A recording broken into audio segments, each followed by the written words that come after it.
talked about this serendipity of meeting people, locals, kind of immersing yourself in these experiences that you probably couldn't have pretended. Do you think there's a way, not necessarily to like cheat the system, but to kind of engineer that serendipity to kind of give it a greater chance of happening than you would if you maybe had a whole week with no agenda?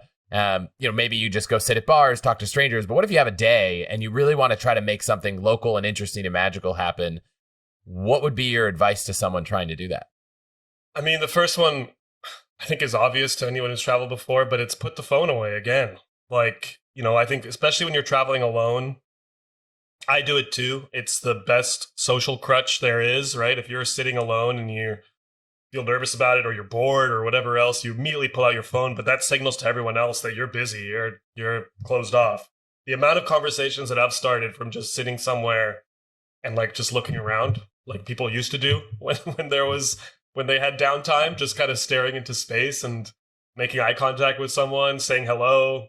Next thing you know, they say hello. How are you? Next thing you know, you're getting invited to grandma's house for dinner. Like that has happened so many times. I think people are naturally curious, especially for solo travelers. Like they're curious why you're visiting their home, what you're up to while you're there, if you actually have the best recommendations, or if you're going on some, that's something that they'd consider the tourist path or whatever, that they want to steer you somewhere else. People are very passionate about where they're from. So tapping into that. I think going in also being like, I'm going to be just a little more extroverted than I normally am, goes a long way. And I'm an extrovert in the sense that I do get energy from being around friends and family and being around people I love.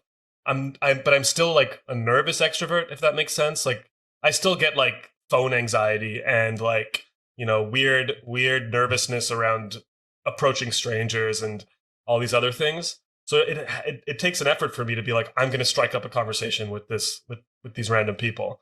And just as one example, I remember I was in Munich, which is a city that if you ask people from Munich, they'll be the first to admit that it's like not an easy place to meet people. It's just part of the, I think, Bavarian culture and such. It's a little more insular. It's a little more, a little more insular, a little more insidery. So I was having trouble, like I was there for work too, and I needed a story, and I was having trouble meeting people. And I was hanging out at this bar, not looking at my phone. So I was more aware of my surroundings. And I was like overhearing this conversation with a bunch of dudes standing next to me.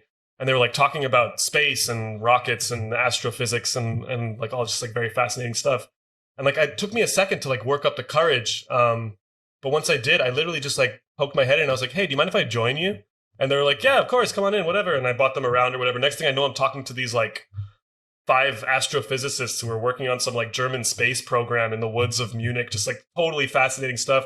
We spend the whole rest of the evening together. We go to a show. We just like hang out, taking me to like all their favorite beer gardens. And all because I just took that plunge. And it was like a little weird. It's a little awkward to do that in any situation.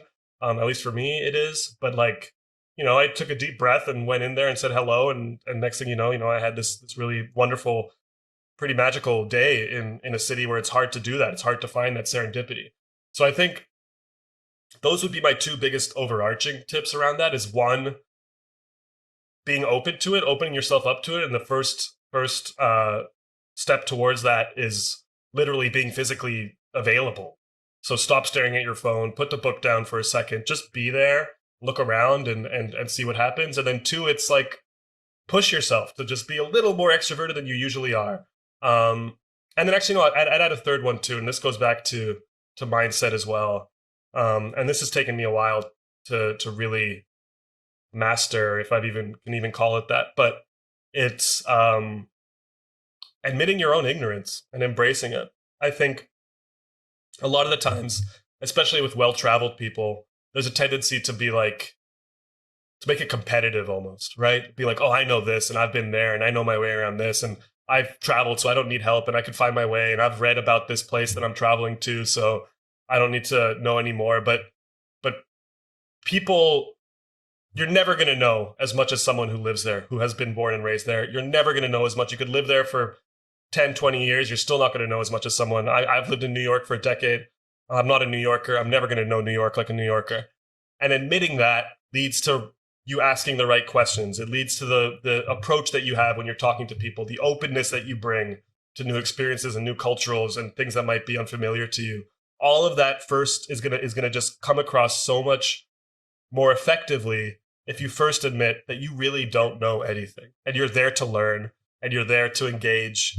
And I think just that mindset opens up a place in a big way, and it's very hard to do, especially the more traveled you are, because you start being like, oh, I know my way around. I know how to navigate this stuff.